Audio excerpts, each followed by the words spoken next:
Feliz cumpleaños, maestro Puche. Ok, muy buenas tardes. Los voy a silenciar, qué pena. Eh,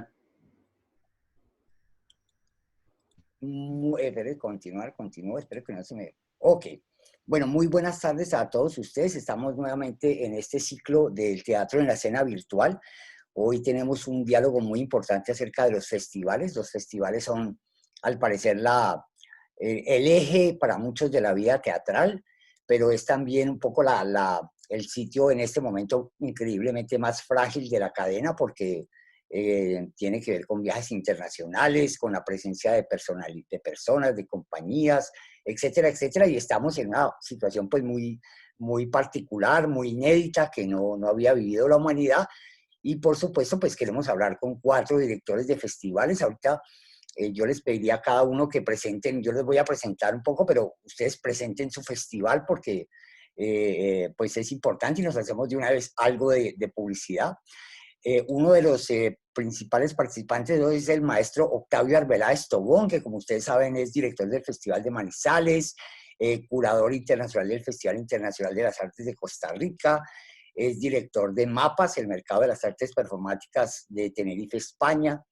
Eh, Pese a todo es abogado con estudios de posgrado en filosofía y marketing cultural, tiene muchos libros sobre producción actualmente y bueno, está en varias redes muy importantes como la red de LAE, la ADMI, Circular, porque también está dedicado mucho también tiene un frente de trabajo con la música desde hace 10 años, muy importante.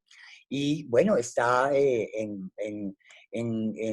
estado en el Festival Iberoamericano de Teatro de Bogotá, en todas estas redes de comercialización de espectáculos. Entonces, muy buenas tardes, Octavio. Tenemos en segundo lugar a Mariana Aymierich, que es la directora del Festival Internacional Cervantino y Circuitos Culturales. Tiene muchos años de experiencia, ha trabajado en festivales de Puebla, Guanajuato, Veracruz, San Luis Potosí, Jalisco. Es productora del Festival de Invierno del CENART. Y bueno, un placer tener también acá a Mariana Aymierich, cuyo festival pues tenemos muy referenciado en Colombia y es muy importante. José Miguel Onaindia, que es el director del Festival de Uruguay, que tiene así como del país, es abogado, es argentino, es abogado especialista en derechos culturales, es profesor invitado a muchas universidades iberoamericanas y bueno, también está en esta importante red que si nos pueden contar algo está en Ibermedia, que es una red muy importante y es el representante de Uruguay a Iberescena y a Ibermedia. Y por último tenemos el maestro Jorge Sabaraín, que tiene un festival muy importante que se ha empezado a abrir un espacio entre los festivales colombianos, se llama Brújula al Sur, organizado aquí en Cali. Él es el literato de la Universidad Javeriana de Bogotá, iluminador, graduado de Buenos Aires, y bueno, tiene una amplia experiencia como director escénico y como actor, y bueno, mueve mucho la actividad teatral aquí en Cali. Entonces, pues, sin más, quisiera darles la bienvenida y empezar por la primera pregunta que ustedes ya estaban ventilando aquí en el entretelones antes de que se abriera. Quiero agradecer antes que todo a Mario Espinosa también del CUT por estar acá, por ayudarnos en estos encuentros virtuales. Esto es de parte de la Maestría en Creación y Dirección Escénica de la Universidad del Valle.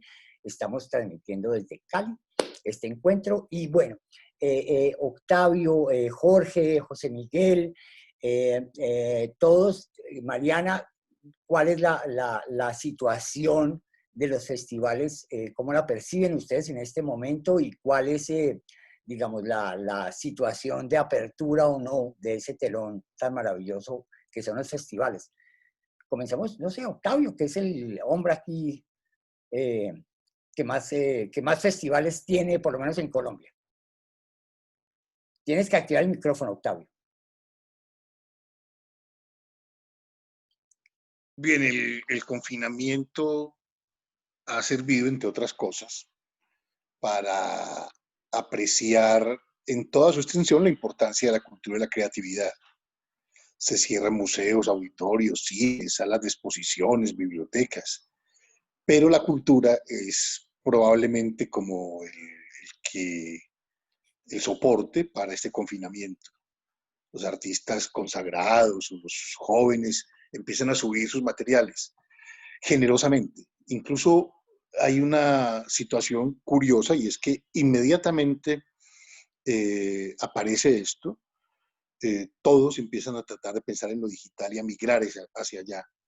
Entonces, todos los que habíamos planeado durante tanto tiempo, tantas horas con nuestros equipos, habíamos construido y proyectado los festivales, las programaciones de las salas teatrales y en general todo este rico mundo de la cultura, tuvimos que hacer una especie de migración rápida y constituir comunidades virtuales solidarias, como generar alguna cosa, como qué hacer.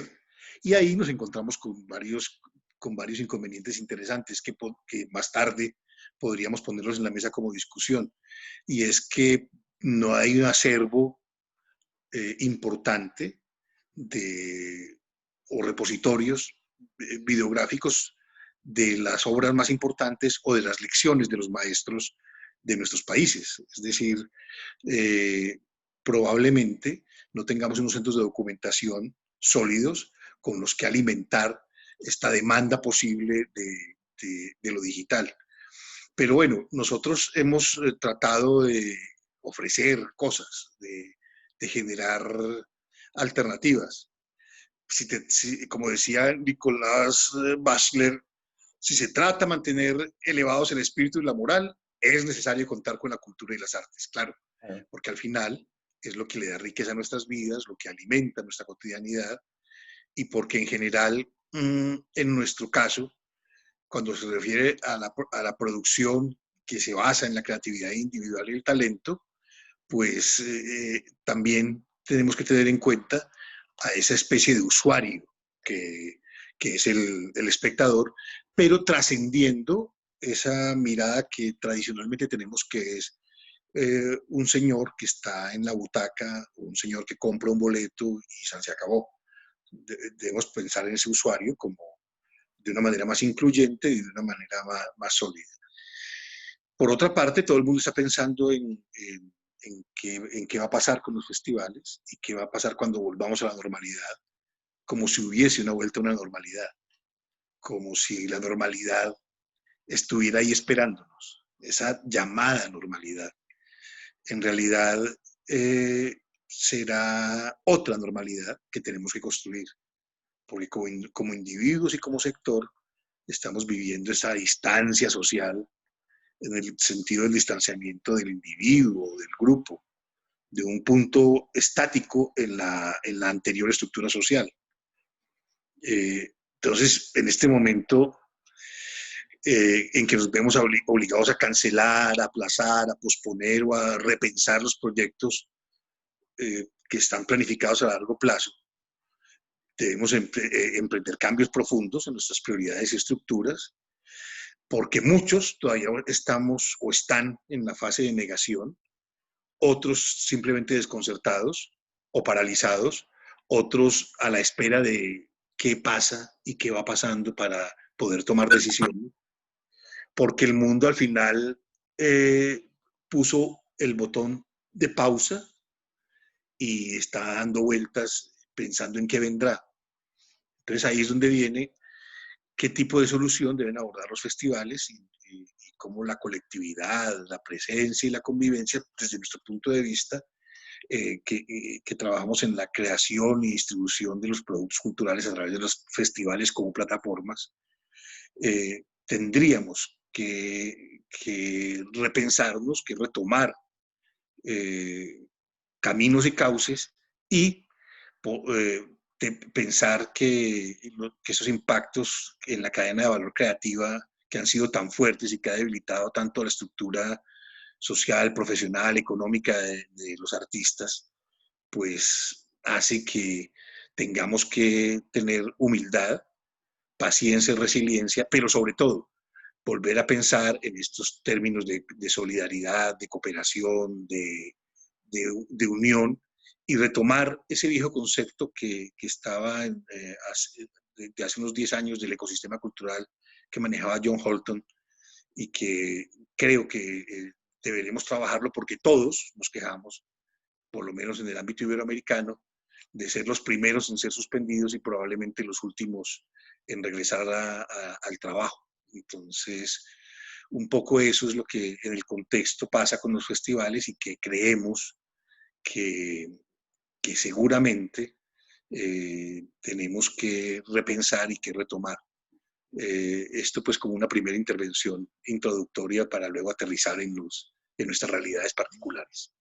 José Miguel, ¿cómo ves tú el panorama actual de los festivales en América Latina? Eso. Bueno, muchísimas gracias por la invitación.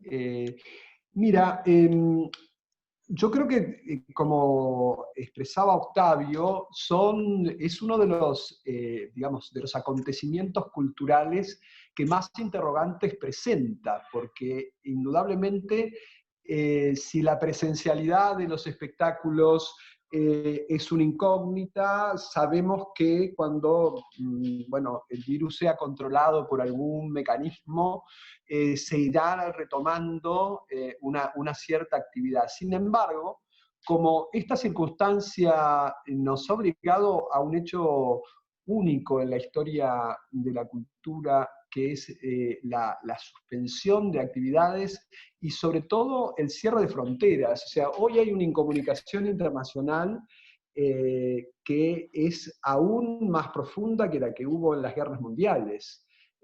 Prácticamente estamos por motivos u otros, por ejemplo en el caso de Uruguay, más que nada que la epidemia ha tenido muy poca proliferación y el número de infectados es bajísimo, y hay gran parte del territorio donde los habitantes están libres de la propagación del virus. Sin embargo, bueno, tenemos el problema de tenemos fronteras cerradas porque no es la misma situación la de nuestros vecinos. Por lo tanto, pensar en este momento cómo hacemos estos festivales que implican la movilización de personas, de vestuarios, digamos, de elementos físicos que se basan fundamentalmente en la circulación internacional, es un interrogante, porque eso no sabemos todavía de qué modo va a poder restablecerse, con qué limitaciones y con qué, digamos, periodicidad. En el caso particular del festival que estuvo a mi cargo en las últimas 3 ediciones, o sea, la edición del 2015, 2017 y 2019, en Uruguay hubo un cambio de gobierno el 1 de marzo, por lo tanto el nuevo gobierno tuvo que enfrentar digamos, la pandemia. El 13 de marzo se empezaron a tomar las primeras medidas, porque fue cuando aparecieron los primeros infectados, 4 primeros infectados en el territorio, y ahí se ordenaron los cierres. Por lo tanto, no hemos tenido oportunidad de replantearnos. El festival internacional que realiza Uruguay, que es un festival bastante particular, porque es un festival que se organiza para todo el territorio, o sea, no se circunscribe a una ciudad, sino que tiene vocación de desarrollarse y se desarrolla. En el año 19 estuvo presente en todos los departamentos. No hemos tenido tiempo de plantearnos cómo va a ser este festival que va a transcurrir en el año 21. Obviamente no está entre las urgencias del ámbito cultural, que tiene muchas urgencias en este momento, y presenta todos estos interrogantes. ¿Cómo vamos a circular? ¿De qué modo? ¿Va a tener sentido la circulación como la pensábamos antes de esta situación? O sea, vamos a plantearnos los mismos objetivos. Yo creo que es un gran interrogante, y por otro lado, quiero, para terminar aquí esta primera intervención, plantear la importancia que tiene para muchos de nuestros artistas y muchos de nuestros elencos de todas las disciplinas de las artes escénicas, la presentación en festivales y la circulación internacional. O sea, la circulación internacional ha pasado a ser un objetivo para muchos artistas y compañías que hoy, con esta situación, se pone un interrogante serio y no sabemos todavía cómo va a ser eso que hoy se llama la nueva normalidad, la cual tampoco sabemos cuál va a ser esa conformación. José Miguel, ¿de qué tamaño es el Festival de Uruguay? ¿Cuántas compañías nacionales e internacionales invitan ustedes? Mira, ha tenido alternativas. El festival es un festival que se comienza a organizar en el año 2009, por lo tanto tiene 6 ediciones. Yo dirigí las últimas 3, insisto, del 2015 al 2019. Fue variando, pero para tomar como punto de referencia el último, hubo 22 compañías internacionales invitadas, 10 compañías uruguayas seleccionadas y 7 espectáculos realizados por los cuerpos estables. Uruguay tiene muchos elencos estables, incluso un elenco de actores, la Comedia Nacional Uruguaya, que se fundó en 1947, es uno de los pocos elencos estables de actores que hay en el país. Pero bueno, por lo tanto, siempre en los festivales programamos para que los programadores internacionales que vienen a conocer y a ver y a tomar contacto vean todo lo que realizan esos cuerpos estables que tienen una función muy troncal dentro de la actividad escénica de Uruguay. Ok. Marina, ¿cómo estamos con el Festival Cervantino, uno de los grandes, creo que, festivales latinoamericanos de más tradición? Que se me fue Mariana, ¿no está por ahí? Mariana. Aquí estoy. Ok, listo, muy bien.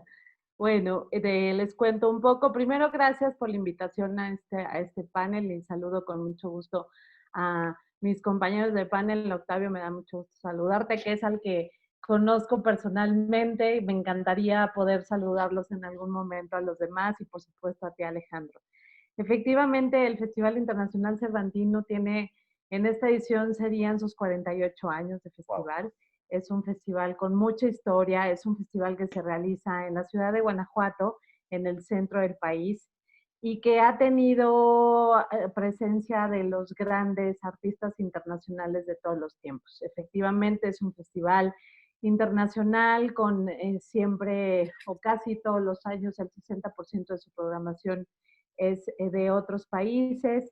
Tiene programación nacional, por supuesto, y programación regional. El festival recibe a más de 400,000 asistentes en cada edición. Y bueno, los que conocen Guanajuato, pues saben que es una ciudad muy compleja. El festival tiene su chiste, no es tan fácil de montarse. Tiene una infraestructura teatral importante y también sus plazas públicas son verdaderamente ya una tradición en el festival. Y efectivamente, bueno, la ventaja que tenemos, entre comillas, en esta edición es que es en octubre.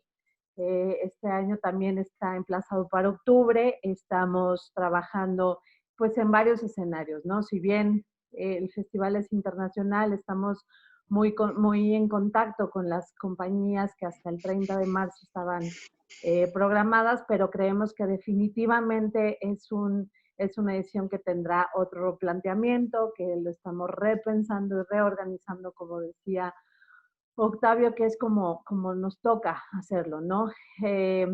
Aunado a eso, pues tenemos 2 realidades distintas. La realidad de Ciudad de México, que es completamente diferente a la realidad de Guanajuato ciudad, porque bueno, la Ciudad de México somos millones de habitantes y Guanajuato es infinitamente más pequeña. Por lo tanto, mediar esa visión entre los pobladores, gobierno, demás de Guanajuato con la nuestra es complicada, pero estamos trabajando con ellos para lograr un equilibrio y tomar las mejores decisiones. En nuestro caso, la movilidad internacional sin duda es uno de los focos rojos, porque pues hay muchas fronteras que están cerradas, que no sabemos si van a poder viajar o no. Entonces decidimos esperar un poco a al 1 de junio, que es ya la semana que entra, para empezar a ver realmente cómo se ha desarrollado la pandemia en nuestro territorio e ir tomando decisiones junto con las autoridades de salud sobre todo y estar comunicando a los invitados que ya teníamos, que como saben, pues un festival de estas dimensiones se trabaja con mucho tiempo de anticipación. Y lo que me llama mucho la atención es que si bien todos sabemos que esta nueva realidad nos va a cambiar, no hemos tenido, hemos tenido muy poquísimas reacciones de compañías internacionales en las que se cuestionan si podrán viajar o no. En el caso del festival con más de 30 países en cada edición, los grupos siguen muy entusiastas y muy positivos en que en octubre lo podremos lograr. Sin embargo, pues hay que estar muy atentos a lo que sucede. Nosotros nos hemos puesto como plazo el mes de junio, finales, para poder tomar decisiones y hacer del conocimiento de los invitados lo que suceda, ¿no? Entonces, quisiéramos que fuera un festival como cada año. Estamos frente al 50 aniversario del festival y para nosotros esta edición era verdaderamente importante. Sin embargo, estamos decididos a que la edición, si se logra hacer, sea inolvidable como cada una de ellas, y si tenemos que pensar, o ya estamos pensando en varios escenarios, incluso los virtuales, pues sin duda lo aplicaríamos. En mi muy particular punto de vista, pues los festivales convocan al público cada año o cada edición o cada 2 ediciones, como en el caso de Uruguay, pero pues el motivo del festival es presenciar algo extraordinario en un momento extraordinario y en un lugar extraordinario, ¿no? Claro. Entonces me niego a pensar que en esta nueva realidad vamos a tener pues que conformarnos con las pantallas, ¿no? Yo creo que la magia de los festivales es presenciarlos y tener esa vibra de los artistas que dan todo en el escenario y todo su talento y que vemos pues el desarrollo de todo su talento en él, ¿no? Y que vienen a los festivales con mucha ilusión. Yo no quisiera que eso se perdiera y pues por eso estamos trabajando para que si se hace y como se haga de la mejor manera para poderle ofrecer al público un festival muy digno de esta 48 edición, ¿no? Esa es mi primera intervención. Jorge Sabaraín, del Festival Brújula Azul, que es evidentemente un festival emergente, pequeño, pero con un perfil muy interesante. Yo quisiera también, antes de introducir a Jorge Sabaraín, hacer la pregunta para todos y para Jorge. Es, bueno, ¿y cuál es la importancia de los festivales en el panorama escénico de un país, en el panorama escénico internacional? Jorge. Tienes que prender el micrófono, Jorge. Se me salió, Jorge.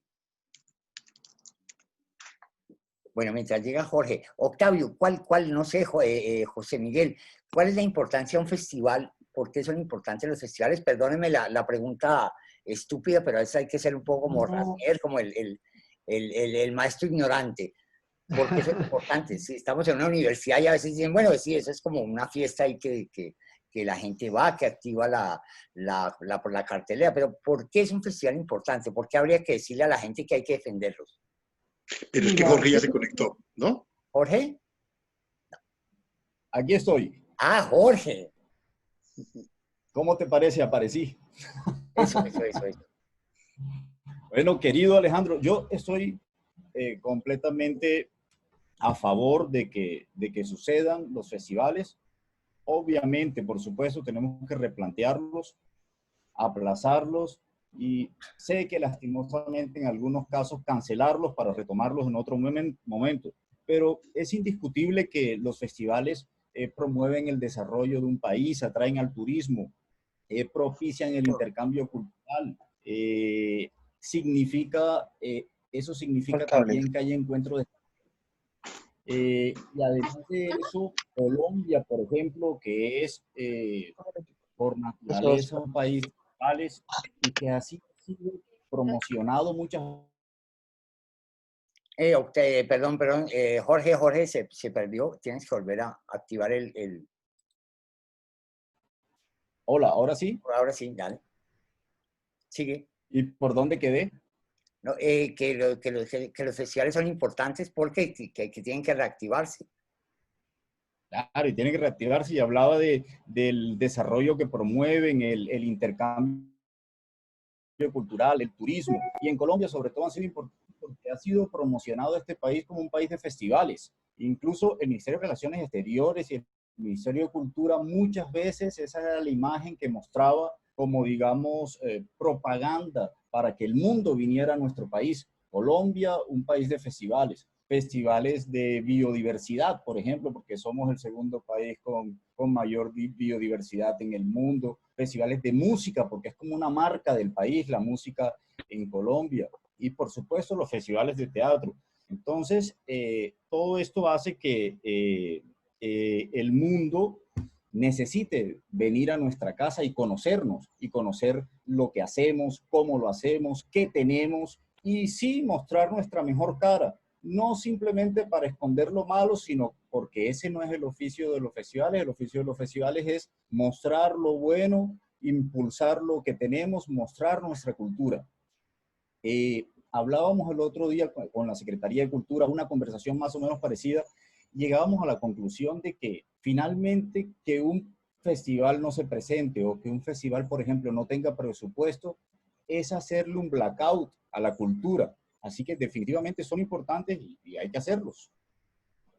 Ok, José Miguel, ¿por qué son importantes los festivales? Yo, digamos, ¿qué opinas tú? ¿Cómo los defendemos? Mira, yo por supuesto que adhiero a todo lo que ha dicho Jorge respecto de lo que significa desde el punto de vista social y económico para el turismo, para el conocimiento, pero creo que desde el punto de vista estrictamente artístico implica para el público la posibilidad de acceder a una cantidad de estéticas y lenguajes que de otro modo no podría tener acceso. Para los artistas locales, recibir e intercambiar y poder relacionarse con otros lenguajes, otros sistemas de producción, otras formas de organización de la actividad escénica. Y desde el punto de vista estrictamente de la actividad cultural del país, es un instrumento de su política internacional, porque es una forma de, durante un tiempo determinado, ser el centro de una actividad cultural prestigiosa y mostrar la diversidad cultural que cada comunidad produce. O sea, yo creo que tiene efectos muy importantes que no son, por supuesto que se pueden replantear, pero me parece que hay razones de peso para la comunidad, para el ámbito estrictamente escénico, tanto artistas como productores e instituciones, y para la política internacional y cultural de un Estado, llevar adelante estos encuentros y sostenerlos en el tiempo. Octavio, ¿por qué son importantes los festivales y cómo hacer que permanezcan, que era la otra cosa que queríamos hablar, para que permanezcan dentro del calendario de una ciudad, de un país? Porque, bueno, sabíamos que el Festival de Manizales siempre es agosto-septiembre, que el Iberoamericano es el festival de Semana Santa cada 2 años. ¿Cómo permanecer en esa idea de que hay un almanaque en el cual la ciudad se moviliza a partir de ese evento?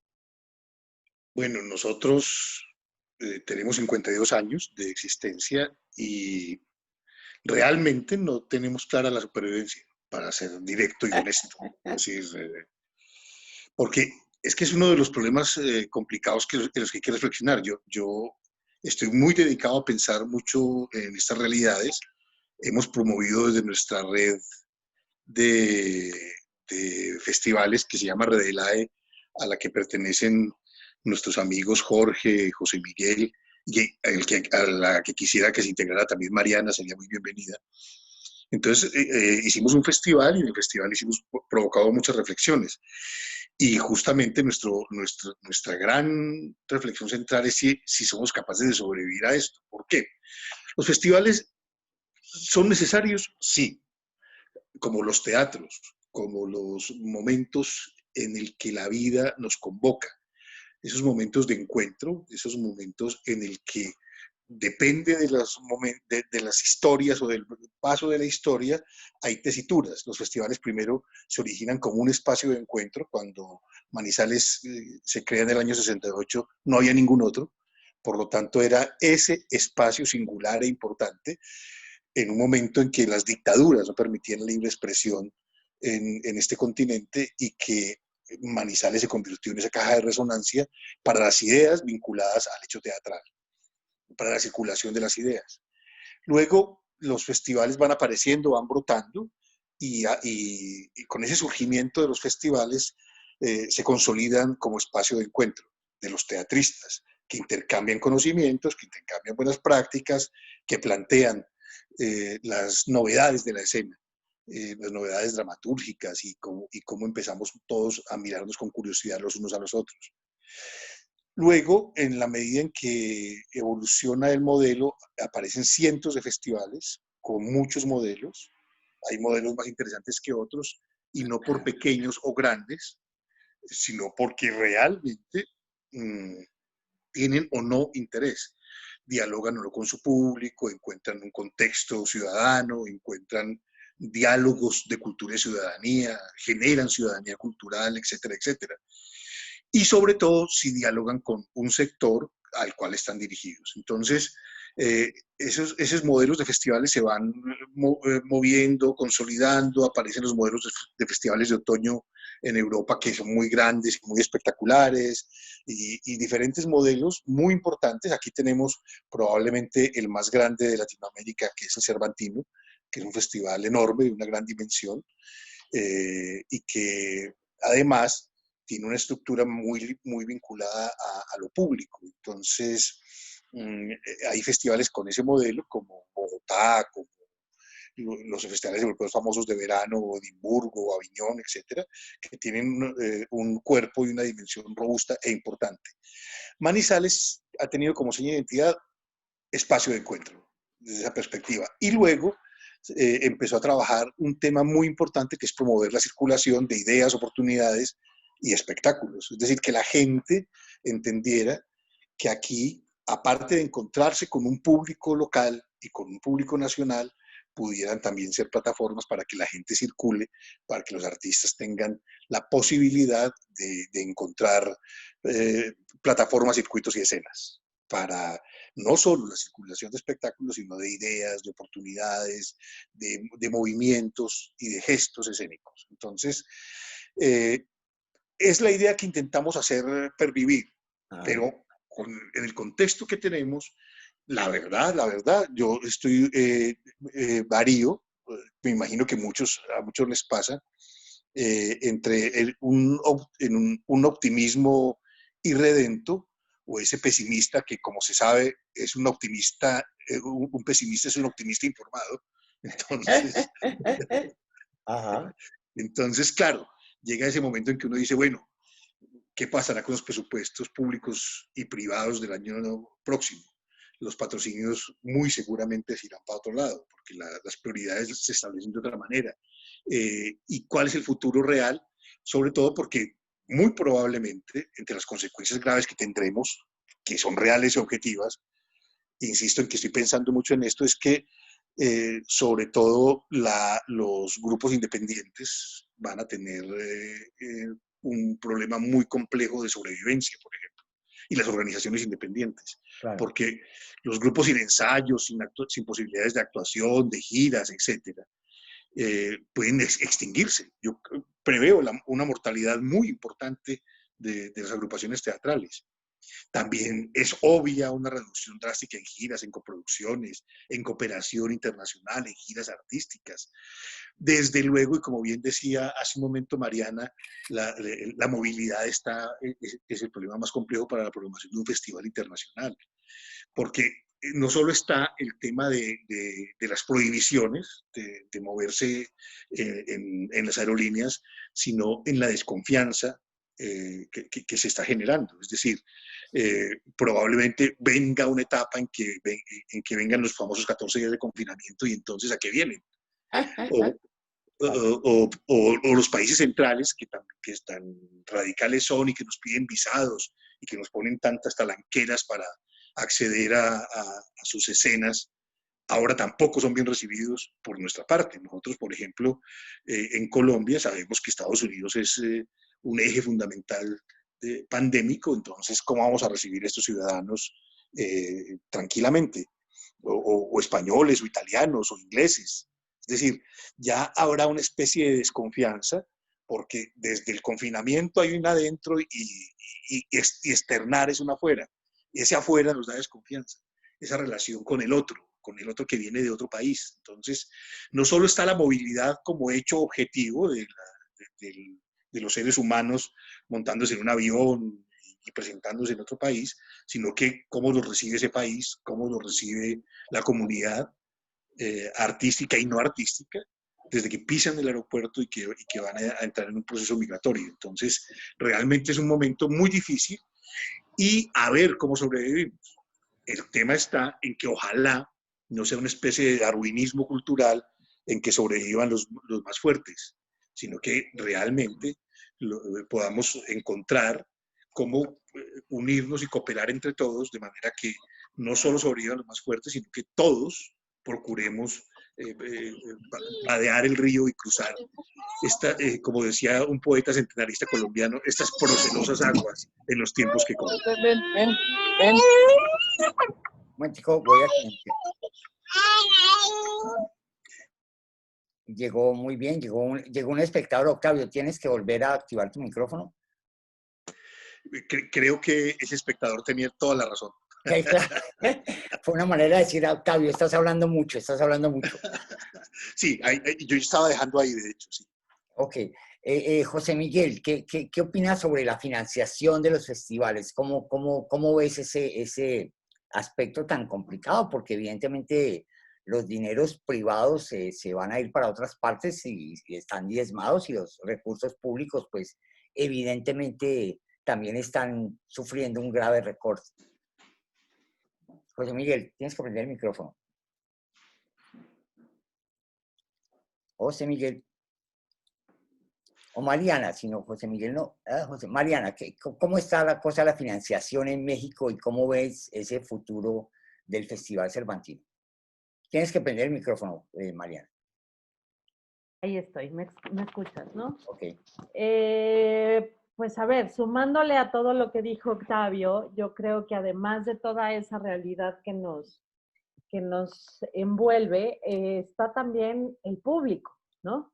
Porque puede ser que nosotros tengamos ya puesta la mesa, pero los comensales no lleguen justamente por esa desconfianza que decía Octavio. Yo creo que como instituciones tendríamos que ser muy responsables en la toma de decisiones en el caso de los que todavía estamos en posibilidades de hacerlo, pero de la mejor manera para que pueda hacerse y que el público se sienta en la libertad y en la seguridad de asistir, lo mismo que los artistas, ¿no? Yo creo que es un reto, sin duda, para todos nosotros, y ahí va también un poco de la mano el tema presupuestal. Yo creo que para nosotros, sobre todo los países de América Latina, pues es muy importante cómo distribuimos esos recursos. En el caso del festival, pues es 90% público, entonces sí, sin duda va a ser una reorganización de los presupuestos,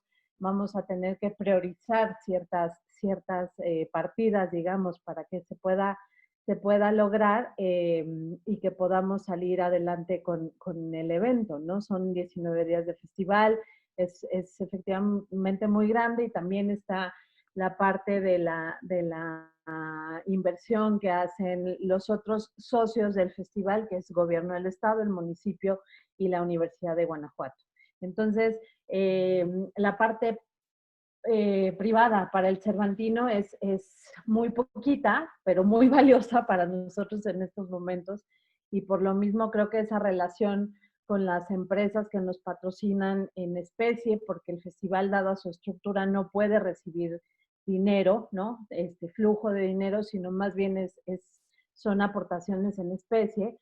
Pues hemos tratado de estar en comunicación con ellos y hasta ahorita, como vuelvo a decir, todo está muy positivo y todos tienen muchas ganas de que suceda. Sin embargo, pues efectivamente esa reinvención y esa reorganización también tendrá que ver con los presupuestos. Todos estos meses son claves para ver cómo se va a reacomodar todo el panorama y sin duda como instituciones tenemos que ser muy responsables de cómo lo hacemos, ¿no? De cómo lo hacemos con lo que tengamos que lo vayamos a hacer.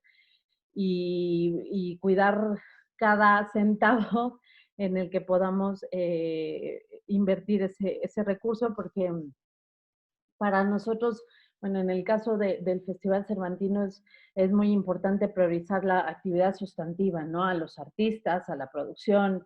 Ya internamente vemos cómo nos organizamos y hacemos que eso fluya mucho más eficientemente y que lo podamos operar, pero es complejo, ¿no? Es complejo, es estar un poco recibiendo indicaciones de cómo podemos seguir adelante con esto. En el caso del festival, yo creo que al ser el festival más importante de México, con una inversión de la federación, pues que lleva el 70% del presupuesto del festival en total, sin duda para la Secretaría de Cultura es muy importante llevarlo a cabo.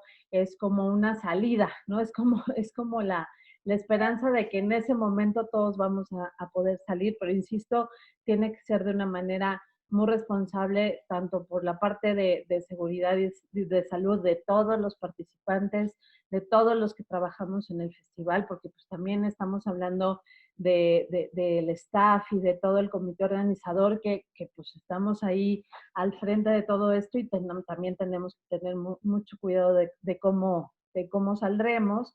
Y bueno, recibir a la gente tiene sus implicaciones muy, muy complejas, ¿no? Porque no nada más es llegar a la Ciudad de México, sino de ahí trasladarlos también a Guanajuato, por tierra, por aire, por lo que se pueda y por lo que se acuerde. Entonces son muchas vertientes las que tenemos que cuidar como institución, ¿no? Y sobre todo en este caso nosotros, que somos una institución federal y que debemos de ser muy responsables con todo lo que vayamos a operar, ¿no? Y los recursos sobre todo.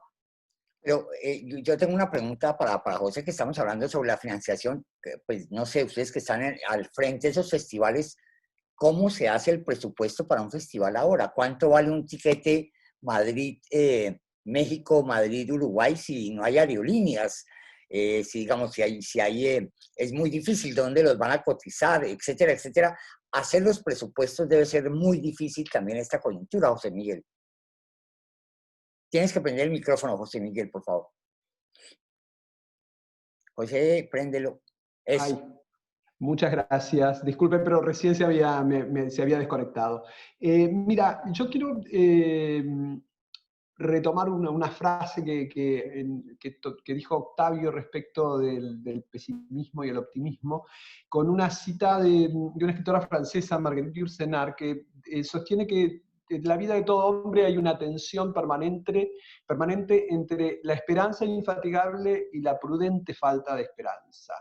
Y yo me inclino por la esperanza infatigable. Espero que cuando no podamos salir y tener más o menos una certeza de cómo será la nueva normalidad, no predominen estos sentimientos de temor y de recelo respecto de los otros países y que podamos volver a habitar un mundo integrado y tolerante. Esa es mi esperanza, que por supuesto la prudente falta de esperanza la puede rectificar. En base a lo que tú planteabas, ya yendo a lo concreto de los presupuestos, el festival FIDAE, que es el Festival de Uruguay, nosotros también en Montevideo desde el año 2016, y digo Montevideo porque ese sí es un festival de ciudad, tenemos un festival cervantino, del cual yo también fui director artístico, nos manejamos sustancialmente con presupuestos públicos. En la última en mi gestión del 15 al 19 hemos ido tratando de que la participación privada sea más relevante. En el último festival tuvimos un 70% de aportación pública y un 30% de aportación de otros medios, no solamente del sector privado, sino bueno, de otros países financiando los tickets de viaje, etc. Hoy, en esta circunstancia de hoy, es imposible hacer un presupuesto, porque no sabemos cuánto cuesta, no sabemos primero cuándo habrá vuelos, y mucho menos cuál es el costo, si los vuelos se van a abaratar para que la gente comience a viajar, o si van a ser de precios altísimos para poder reponer las finanzas de las aerolíneas. Realmente ahí entramos en un... O sea, hoy yo no sería capaz de diseñar un presupuesto.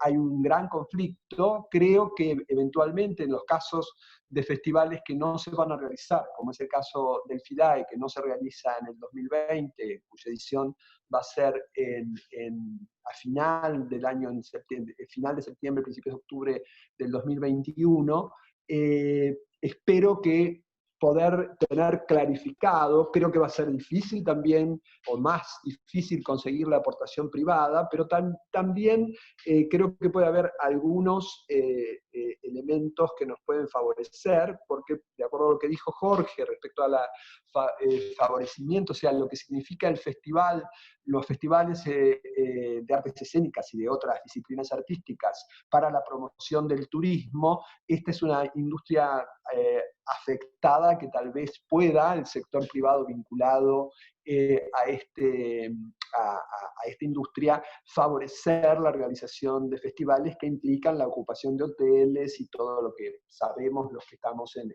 esa materia. Entonces, es muy difícil, en el día de hoy es casi imposible, para mí es imposible realizar un presupuesto. Creo que lo que tenemos que comenzar sobre todo a reflexionar es cuál va a ser el sentido del festival dentro de nuestra programación anual y de la promoción y el fomento de la cultura, y cuál va a ser la estrategia más sagaz para mantener a los festivales como un elemento esencial de la actividad escénica de cada uno de nuestros países. Claro. Jorge, Sabarain, en Cali, en nuestra provincia, la asamblea y algunos concejales han hablado de que los dineros de los festivales de la cultura se vayan rápidamente a solucionar otros problemas de hambre que hay en nuestra ciudad. Y los presupuestos de cultura pues están un poco, digamos, en peligro de que no los giren para lo que estaban destinados, sino para que se dediquen un poco a activar la economía, el hambre, la salud, todos los problemas que ha generado esta pandemia.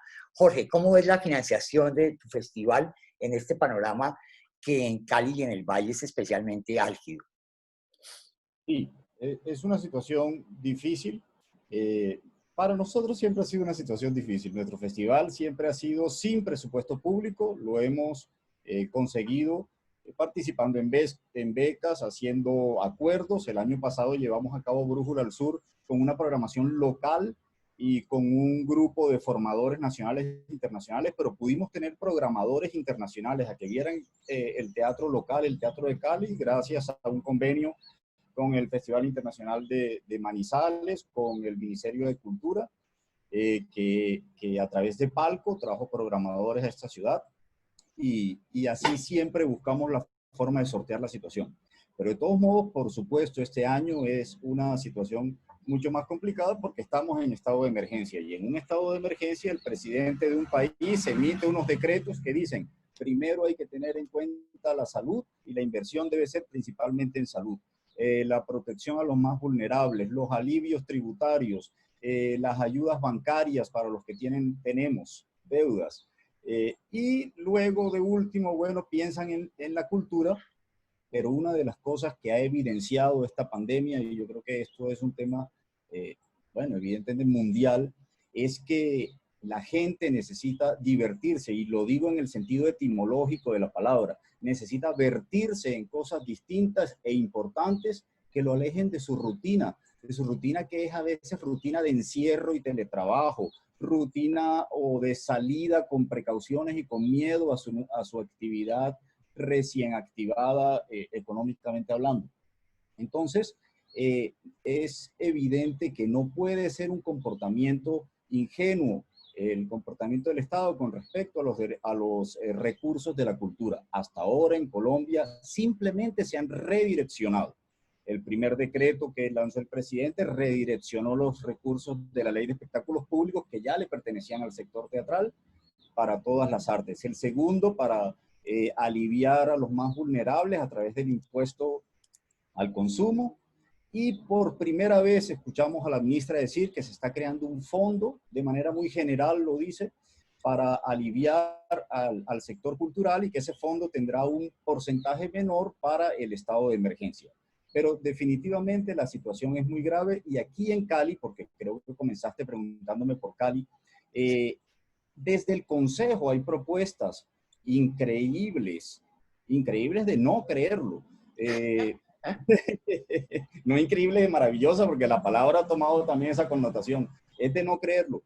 Y han pensado en quitar recursos al Festival Internacional de Teatro de Cali, y definitivamente pues esto es una medida en contra de la misma salud pública, porque precisamente esto que hablaba yo de la diversión, que es vertirse en cosas distintas para evitar la depresión, para evitar la tristeza, para evitar los divorcios, es la cultura, el sustento de toda esta actividad de la raza humana. Entonces, están equivocados en ese sentido. Finalmente, el secretario de Cultura, la subsecretaria y la directora del festival están luchando porque ese presupuesto se respete y, sin embargo, ya fue recortado en un 50%.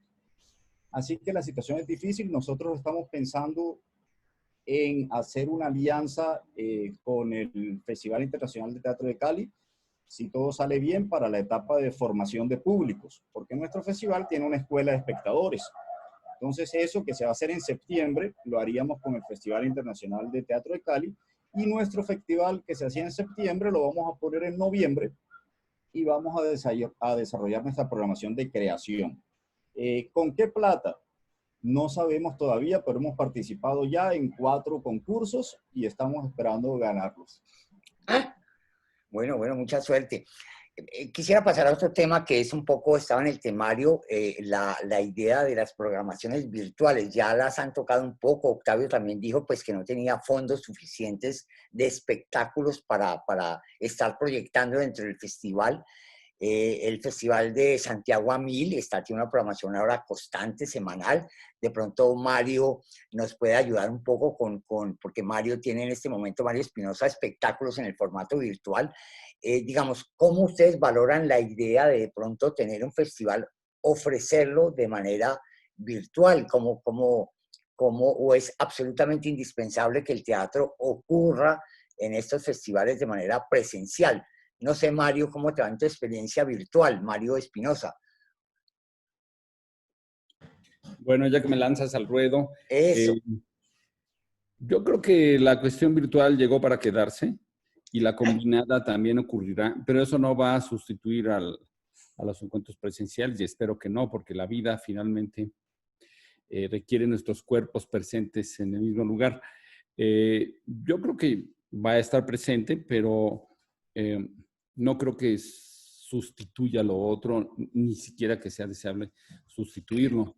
Probablemente vayamos a una etapa donde estén combinadas las cosas. Tengamos un poco de las dos. Y algunas combinadas en el mismo espectáculo, un poco como ha ocurrido con el fútbol, donde los espectadores que pagan boleto no saben que son actores, o de menos han olvidado que son actores de algo más grande, porque cuando transmiten un partido de fútbol sin público es algo tristísimo. Los espectadores tienen que estar. Entonces, tal vez nos acerquemos a algo parecido.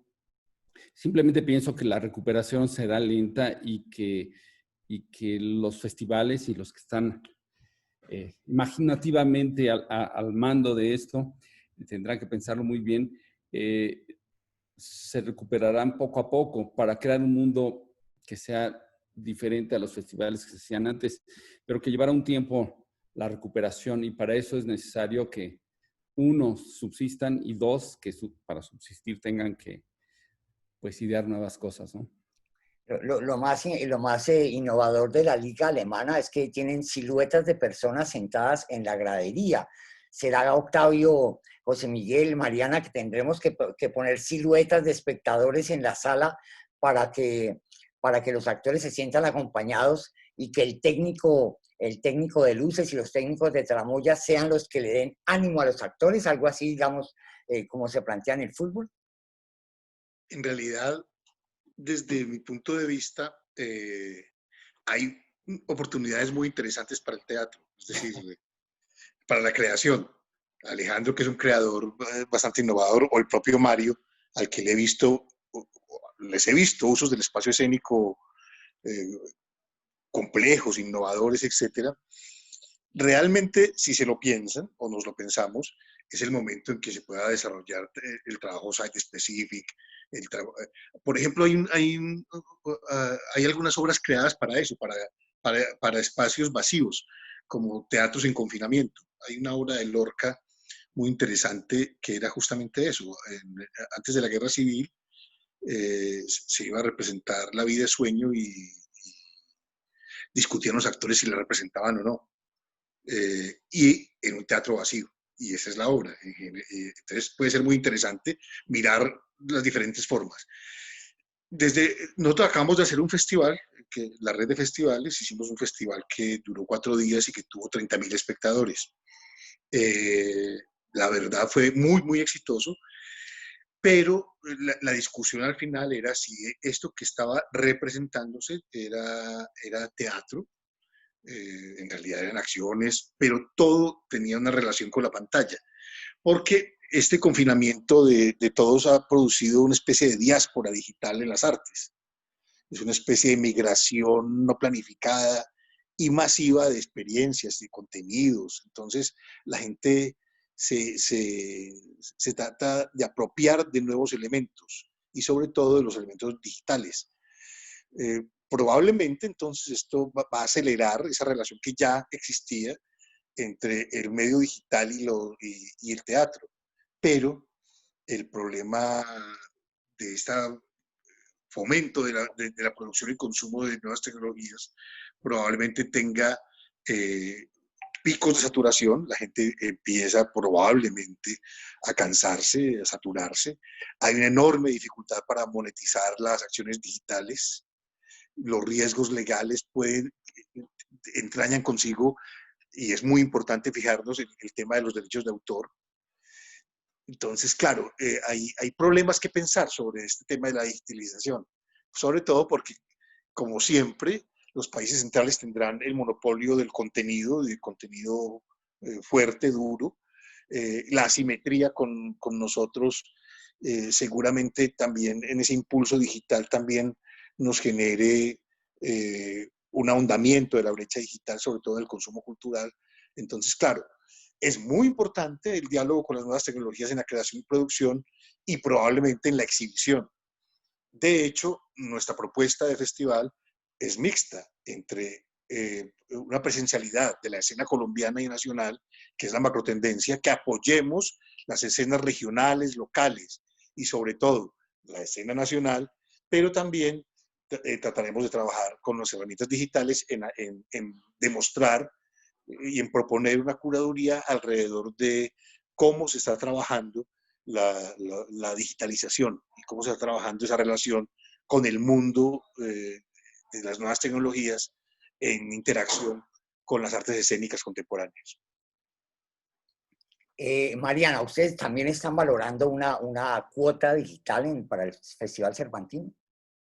Sí, sin duda es algo que tenemos que considerar y que es parte de esta reorganización del Cervantino para esta edición y para las demás ediciones. Y creo que es algo que tenemos que considerar, pero definitivamente coincido con Mario en que eso no sustituye lo presencial, ¿no? El teatro presencial sin duda no tiene la capacidad de traspasar esa barrera de lo tecnológico, porque lo que nos hace sentir y vibrar el actor, la producción, el director presencialmente es inigualable. Yo creo que sí tenemos que hacer una mezcla entre lo virtual y lo presencial. Es uno de los escenarios con los que estamos trabajando. También creo que hay muchísimo contenido que explorar. Incluso creo que los mismos artistas y las compañías están explorando esta nueva realidad en las artes escénicas, pero yo sí considero que es mucho más complicado, sobre todo el teatro y la danza, ¿no? Hacerlo digital que la música. Nosotros les puedo compartir que desde la Secretaría de Cultura estamos haciendo contenidos para una plataforma que se hizo ex profeso para esta situación que se llama Contigo en la Distancia, y a nosotros nos está tocando encabezar los festivales virtuales. Y hemos hecho muchos análisis de cómo se maneja el público en ciertas horas, ciertos días, y definitivamente pues al público no lo tienes pegado a una pantalla más de 2 horas para ver un festival en línea, ¿no? Van, vienen. Es muy poca el porcentaje del público que se mantiene esas 2 horas pegadas a la pantalla. Entonces, además hay tanto contenido ya. Es que tú te metes a la red y puedes encontrar una cantidad de contenido incontable. Es muchísimo lo que hay. Todas las compañías lo están haciendo. Ballets, teatro, actores, monólogos, de lo que te guste, los recorridos en los museos. También, en fin, yo creo que es muy complicado pensar en que un festival como el que nosotros hacemos, en este caso, pueda ser 100% virtual, ¿no? Y yo creo que no podríamos pensar en que esa va a ser la realidad a partir de ahora y a partir de esta situación que estamos viviendo. Y como dice Octavio, es muy difícil medir el impacto que puedan tener estos festivales de manera virtual, y a eso le sumamos el tema de los derechos de autor, que es tan complejo. Ahora lo vemos, ¿no? Con las plataformas digitales como Instagram o Facebook, la gente que independientemente ha intentado hacer su trabajo, desde dar una clase de gimnasia o de algún entrenamiento, que ponen tantita música, se las cortan porque no tienen los derechos, aunque no sea un tema ¿no? O sea, entonces es muy complicado. Yo insisto con que sí tendremos contenido virtual, hay mucho trabajo muy bien hecho. Bueno, el mismo Mario acaba de hacer, ¿no? Antier hiciste esto para el Aleph. A mí me pareció súper interesante.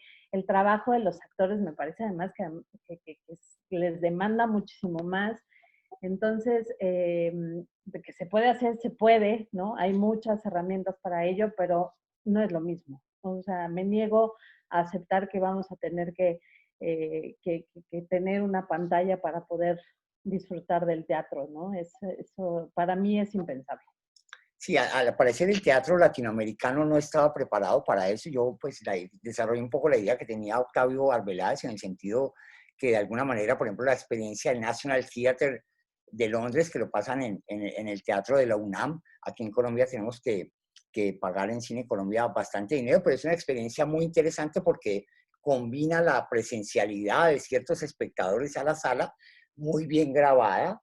Hay retroalimentación entre los actores y los espectadores. Uno siente que hay una escena viva, y sin embargo, pues se pasa y uno va muy a gusto y ve obras muy buenas.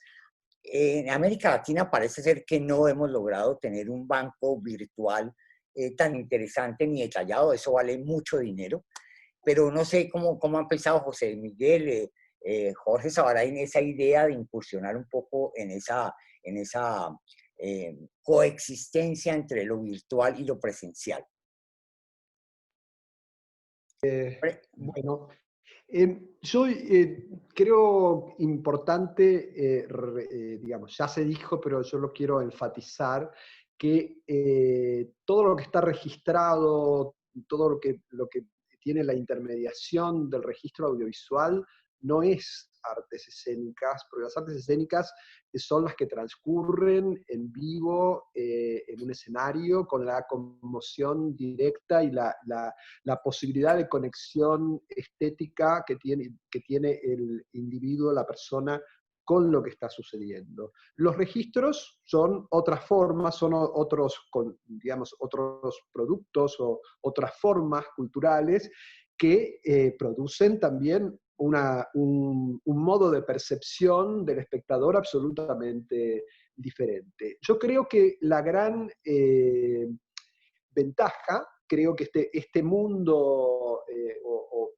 esta virtualidad se va a quedar nuevamente y va a convivir con lo escénico, y que el gran desafío que tenemos en los que nos dedicamos a fomentar y a promover las artes escénicas es usar estos mecanismos para promover y tener más espectadores, que sean un modo de permitirle el acceso a más gente al mismo espectáculo.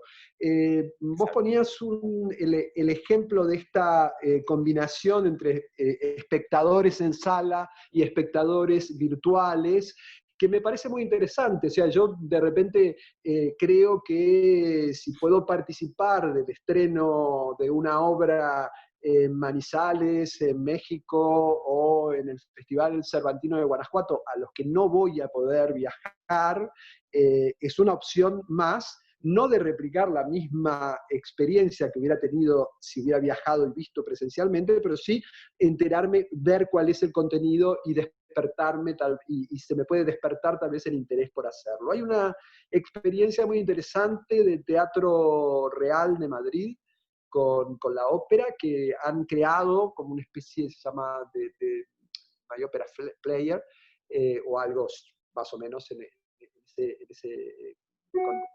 tecnología inglesa, y que la experiencia anterior, de acuerdo a su director, esto se creó antes de la epidemia y de la suspensión de actividades, fue muy positiva, porque esta forma, que es como una especie de Netflix de ópera, ¿no?, donde los espectadores que no están y que no pueden ir a la sala pueden acceder a un banco de registros de gran calidad audiovisual para seguir por reproducción hogareña. Creo que la experiencia ha dado un resultado positivo, porque ha incrementado la venta de tickets para los espectáculos presenciales. O sea, esto a mí me parece que debe ser el objetivo. Pero, insisto, en lo esencial, el registro audiovisual es otra forma de expresión, y que nunca va a sustituir, como la música grabada no sustituyó el concierto en vivo.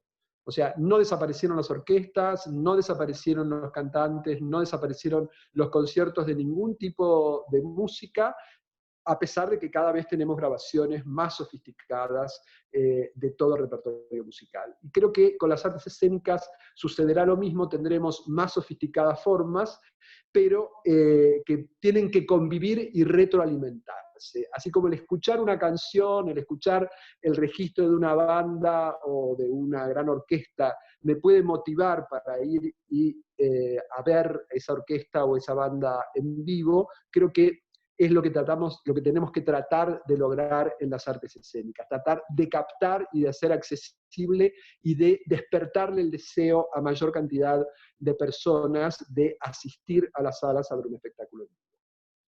Ok, frente a este panorama, pues algunas personas, Fabio Rubiano lo expresó en este espacio, un poco se prevé que los festivales tendrían que hacer un viraje hacia presentar y fomentar los espectáculos locales y las producciones locales, que de alguna manera es una buena manera primero de apoyar, de arrimar el hombro hacia la producción nacional, que como dijo Octavio, está en peligro de desaparecer. Si estamos en muchos grupos, podrán desaparecer. Bueno, ya incluso el Circo de Soleil se decretó en quiebra, y muchas grandes y pequeños teatros que están haciendo caja, que están muy mal, y sería una manera como de financiar la creatividad local y de evitar, digamos, como el gran tránsito internacional que en este momento está pues tan complicado. ¿Cómo lo piensan ustedes?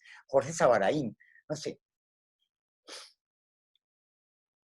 Se cortó un poco mientras estabas hablando, pero de todos modos alcancé a oír el tema de la importancia de sostener nuestro movimiento teatral local, ¿cierto? Ajá, sí, sí, sí, sí. Teniendo en cuenta la contingencia, sí, evidentemente. Entre otras cosas porque incluso no hay otra forma de hacer venir a los invitados, entonces nos quedamos entre nosotros, así que es casi que obligado. Eh, y además está muy bien, incluso entre nosotros, tiene las complicaciones que la contingencia nos trae, porque hay que hay que habilitar los espacios escénicos con los protocolos de bioseguridad, y ya nos anunciaron que los teatros no van a ser habilitados. Entonces, incluso entre nosotros, poder hacer eso es una dificultad y nos lanza también a la virtualidad, incluso estando en la misma ciudad y perteneciendo al mismo grupo, porque no somos de la misma familia ni vivimos en la misma casa, somos el mismo grupo. Entonces, ese tránsito, como lo diría Jorge Dubati, del convivio al tecnovivio obligado, también en este ámbito local nos toca asumirlo de esa manera. Nosotros lo estamos haciendo con obras que ya han sido grabadas y que tenemos en nuestro repertorio porque ya han sido grabadas de una manera más o menos importante desde el punto de vista tecnológico, y lo vamos a hacer más adelante con la comunicación virtual a través de los procesos de creación. Es muy raro pensar en procesos de creación y el tema virtual al mismo tiempo, pero se trata de un par de experiencias que comenzaron el año pasado y que son performáticas y que se hacen en espacios abiertos.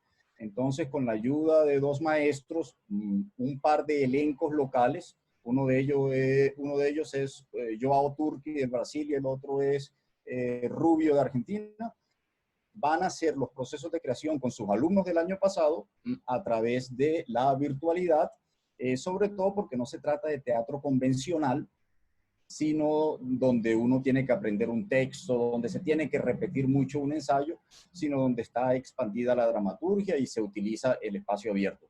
Entonces, nosotros estamos, como todos los años, mucho más dedicados a los elencos locales con la retroalimentación de los maestros internacionales. Y en muchos otros sentidos es importante. Cuando yo vi este tema de la huella ambiental o la huella de carbono, también pensé en eso, porque pues uno le puede decir al que viene a visitar el teatro porque vive en la misma ciudad que venga en bicicleta y uno puede darle el 50% de descuento en la boleta. Pero al invitado del Perú no le puede decir que coja la Panamericana y venga a Brújula al Sur. Entonces, también desde ese punto de vista estamos obligados, buenamente obligados, a estar con nuestros compañeros de la misma ciudad haciendo en mayor porcentaje esta creación con ellos. Octavio, Mariana, ¿qué opinan ustedes? ¿Piensan reformular de alguna manera su programación con un incentivo a la creación local? Sí, nosotros lo estamos haciendo directamente, es decir, tendremos programación nacional, programación local, vamos a impulsar coproducciones locales y sobre todo, es que lo que tenemos que tener en cuenta es que esta es una ciudad pequeña y con muy escasos recursos para la cultura. Entonces, sabemos que los grupos de teatro no van a tener posibilidades ni perspectivas de apoyo público, o lo que hay será muy pequeño y muy escaso. Entonces, trataremos de los pocos recursos que tenemos nosotros, pues, incentivarlos. El contexto también importante que sepan los espectadores es que nosotros somos un festival privado. Privado de secretaria, privado de presupuesto, privado de todo. Entonces, evidentemente no, hay recursos públicos, pero más o menos la mitad lo gestionamos nosotros nacional e internacionalmente. Entonces, vamos a hacer la parte presencial con agrupaciones nacionales y la parte virtual, con algunos espectáculos visionarios y que un poco a la manera como establecía el diálogo el maestro Espinosa, con su estreno que vimos en el Festival de la UNAM, muy bueno, muy entretenido y muy interesante, con una referencia muy colombiana a Agua de Dios, al leprosario. Ese tipo de experiencias nos interesa mucho. Él está habilitando un diálogo entre las dos escenas, la virtual y la real. Entonces parece muy interesante, entonces trataremos de hacer una pequeña muestra de eso. El tema de la formación muy seguramente también será soportado de esa manera. Tendremos talleres de dramaturgia y ya estamos haciendo un convenio con la Escena Nacional de Caen, de Francia, y en general ese será el modelo. Es decir, nacional, regional, y un factor muy importante es que tengamos una presencia sólida del eje cafetero. Entonces eso para nosotros es importante porque hay una escena nueva y muy interesante en esta zona del país. Mariana, ¿qué Sí. planes tiene el Cervantino? Igual, nosotros también estamos haciendo un planteamiento de hacer esta plataforma tan importante para nuestro país, que en donde se presenten grupos nacionales. Siempre hay, pero ahora evidentemente va a ser prioritario. La presencia de los grupos regionales, por supuesto, también es muy importante. Además, se hizo ya una convocatoria de todos los artistas de Guanajuato en la que se publicó antes de la pandemia. Entonces, por supuesto, los artistas nacionales, que además son muchísimos con tanto talento y con tanto que ofrecernos, estarán presentes, y lo virtual también estará presente. Aquí, como decía, es una mezcla de todo. Sí intentamos salvar lo internacional, por supuesto, pero por eso estamos dando un poco de tiempo para ver cómo se va desarrollando este tema. Sin duda, para nosotros lo nacional es importante. Incluso este año estamos retomando coproducciones con el IMBA, con la UNAM, incluso con el mismo Instituto Estatal de Cultura de Guanajuato, donde estamos haciendo de cero una coproducción de una obra de teatro para niños. Entonces, claro, estamos también analizando todos los protocolos para ver cuáles son los teatros y los espacios que sí podremos utilizar y no. Entonces yo creo que con todo este material que podemos tener, con todo este contenido y con la cantidad de artistas que tendrán, por supuesto, muchas ganas de presentarse después de tantas cancelaciones y tantas que han pospuesto todas sus temporadas y demás, será una gran oportunidad para que el festival pueda ser una plataforma de difusión y promoción, sin duda. Y la parte académica y el intercambio entre los artistas también será mezclada, ¿no? Virtual, presencial, dependiendo de cómo terminemos de aterrizar a los artistas que nos van a acompañar. Desde el año pasado hemos estado haciendo estos intercambios artísticos, que me parece muy importante, y continuar con el área profesional, con el programa profesional de los programadores, que eso sí estamos pensando hacerlo virtualmente, que estos los famosos pitch, que sean de manera virtual, convocando a los programadores internacionales. Entonces, además será una gran oportunidad de tantos artistas nacionales que van a estar, pues para que se presenten en esta plataforma. Yo ya Jorge Sabarain un poco se adelantó al tema, pero yo quisiera como planteárselos, es muy interesante. En el mes de febrero estuve en Montreal participando en unas actividades académicas y claro, me encontré con personas muy, digamos, usan el concepto de sello ambiental para las escenografías. Si las escenografías, es muy importante que ya haya un sello ambiental en la producción escénica. Y un asistente de Lepage pues me dijo que ella no podía ir a Moscú porque a adelantar una coproducción porque ella no podía subirse a un avión para estar solo 4 días en Moscú, que eso no le parecía ético, que eso le parecía terrible, que de alguna manera los festivales y la producción escénica debía también pensar, involucrar digamos, como esta sensación ambiental dentro de sus políticas. Pues parece extraño, pero también está en la palestra este tema, que de alguna manera también tendríamos que pensar que la permanencia de las compañías que viajen, pues perdure un poco más de tiempo, porque pues, yo también he cometido pecados ambientales yendo a una gira china solo durante una semana. Entonces, claro, trasladar 14 personas que van, 14 personas que vuelven para estar 4 días en China, pues parece ser que no es tan bueno para el planeta, que habría que preservar a las compañías en los países y tejer redes entre festivales para que eso pueda, digamos, para responder un poco a esa pregunta. No sé qué opinan si han pensado en ese problema ambiental que está en la agenda de teatros y de ciudades. Octavio, o José Miguel, no sé, diga. No sé, o sea, desde mi experiencia en la música sí se está pensando mucho y los festivales se piensan en verde, piensan mucho en la huella ambiental, piensan mucho en la movilidad, porque sé, claro, en nuestro caso, el tema central es la movilidad,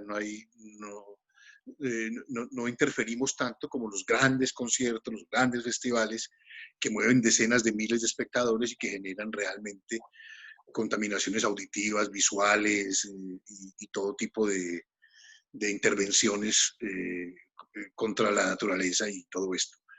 Realmente el sector de las artes escénicas no se ha puesto a reflexionar en el tema, son cosas individuales. No vamos a posar aquí ahora de los muchachos progres ambientalistas, que no lo hemos sido, sinceramente. La verdad, yo soy un tipo muy viajero y pues sí, me da culpa. Viajo en avión, seguramente de cuenta mía hay algunos miles de no sé qué unidades de CO2, pues realmente no tenemos esa conciencia ambiental, ni nos daría el tipo de trabajo ni el tipo de cosas que hacemos para movernos en un velero que no se ha propulsado a motores o cosa parecida. Entonces, la verdad, no hay esa conciencia y las alternativas son pocas, porque si queremos hacer una escena móvil, no vemos de otra manera de intervenirla. Es decir, la movilidad de los artistas se hace de esa manera. No tendría la humanidad entera que integrar nuevos modelos de circulación de las imágenes teatrales específicamente. Entonces, claro, probablemente justo el tema digital sea una alternativa y una solución para minimizar el impacto que nosotros generamos. Pero si debo decirlo con sinceridad, no hemos sido conscientes ni hemos sido militantes de esas causas ni nos hemos puesto en la tarea, cosa que no es ni buena ni mala, solo la describo. No me estoy tampoco autoflagelando, sino que estoy proponiendo que nunca hemos tenido esa visión. Que sí existe, repito, pues como muchos de ustedes saben, yo trabajo mucho en el sector de la música, ahí sí se reflexiona mucho, sí se trabaja mucho y casi todos tratamos de hacer que por lo menos el tema ambiental o medioambiental en nuestras representaciones, en los conciertos y en todo esto, sea respetado. Porque lo otro es bastante difícil, sobre todo cuando se trata de lo transoceánico. Es decir, no podemos pensar en traer cruceros llenos de artistas o cosas por el estilo, aunque sería interesante. Claro, Yo me apuntaría. José Miguel, ¿se han planteado esa pregunta en Uruguay?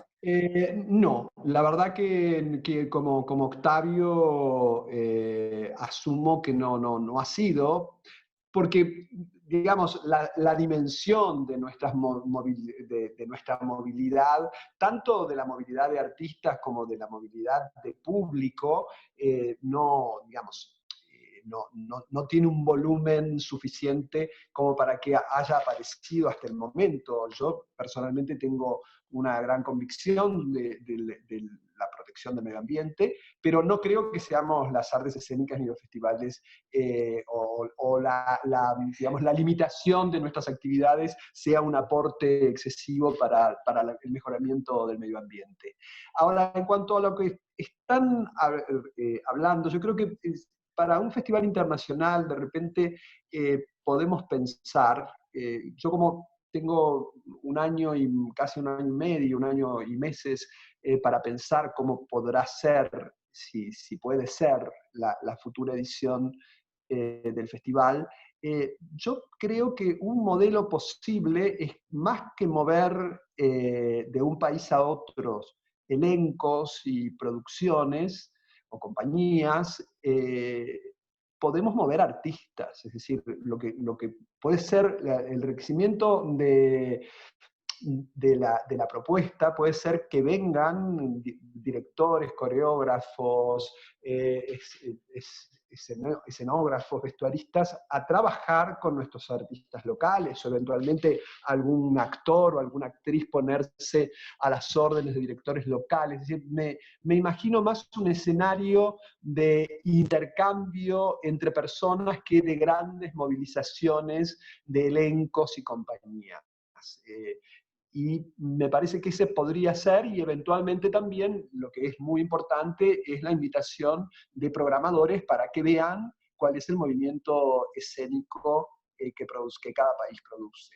Tal vez ese pueda ser un esquema si no se rehabilitan los mecanismos de comunicación o aparece un antibiótico o una vacuna que nos haga perder el miedo a esta epidemia y restablezca más o menos la circulación habitual. Creo que eso podríamos pensar que evitar las grandes movilizaciones de compañías para sustituirla por la movilización de artistas individuales que interactúen en la creación escénica con los artistas de cada uno de nuestros países. Mariana, ¿has pensado o pasas del tema? No, igual, no tan específicamente en el sentido de la movilidad internacional, y sinceramente nunca había sentido culpa por viajar, ¿no? Ahora creo que me la voy a pensar, no lo sé, pero miren, les puedo contar una anécdota. El año pasado sí tenemos una conciencia un poco verde en el festival, y el año pasado intentamos reducir un poco la parte de impresos, por ejemplo, Claro. En programas de mano, etcétera, ¿no? Bueno, me fue como en feria por haber quitado algunos programas de mano y haberlos mudado a una aplicación o a la página oficial del festival, porque hay público que no puede entender cómo ir a ver un espectáculo sin un programa de mano, cuando para mí, muy personal, punto de vista muy personal, es que la mayoría de los programas de mano los utilizamos para abanicarnos el calor. Entonces, o sea, no digo que todo mundo, pero sí ya la mayoría. Entonces, y todo el mundo tenemos un cacharro móvil donde podemos consultar ya con las aplicaciones y en las páginas, ¿no? Entonces, no voy a quitar el dedo del renglón, por supuesto, y seguiremos con esa tónica, más en esta edición que tenemos que ser tan cuidadosos con los recursos, pues evidentemente, además el tema del papel, pasársela de mano en mano, tampoco es tan saludable en estos momentos, ¿no? De contingencia de salud. Entonces, pero no, definitivamente no lo habíamos valorado como lo mencionas. El tema de la movilidad para los festivales nuestros internacionales, pues es inevitable. Entonces, sí, no me imagino mandando a una compañía, a una orquesta desde Rusia en barco, ¿no? Sí sería muy divertido, puede ser, pero creo que no, creo que es inviable. El festival será en el barco, mejor, sería buenísimo. Sí. Yo me metería, esa idea de Octavio está muy buena. Bueno, Jorge ya un poco habló de su posición frente al espectador que coja la Panamericana para venir a Cali. Yo les pediría que si pueden observar un poco el chat, tiene unas preguntas muy interesantes. Mónica Mafia habla un poco de cómo ven la posibilidad de reacondicionar las salas teatrales para respetar la distancia entre el público, porque los festivales tienen dos enemigos, la movilidad internacional y este tema de, digamos, del contacto social, del contacto humano que hay. Entonces, ¿cómo se imaginan un teatro de 700 butacas reducido a 200? José Miguel, ¿cómo han pensado eso?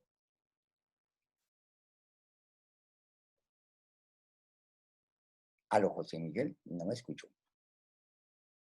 Octavio, no sé, Mario. Sí, bueno, eh, es decir, nadie ha pensado en eso.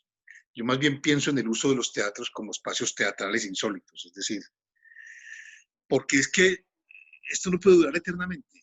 Es decir, quiero volver a lo que plantea José Miguel de la esperanza, es decir, el principio de esperanza de Bloch, que era un pensador muy importante alemán del siglo pasado. Al final todos somos del siglo pasado.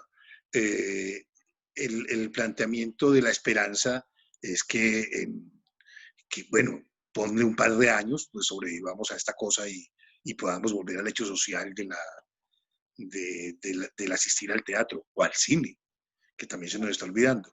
El cine, por ejemplo, está planteando volver a los autocinemas. Entonces, ¿por qué no volver y hacer el autoteatro y poner pantallas, por ejemplo? ¿Por qué no poner en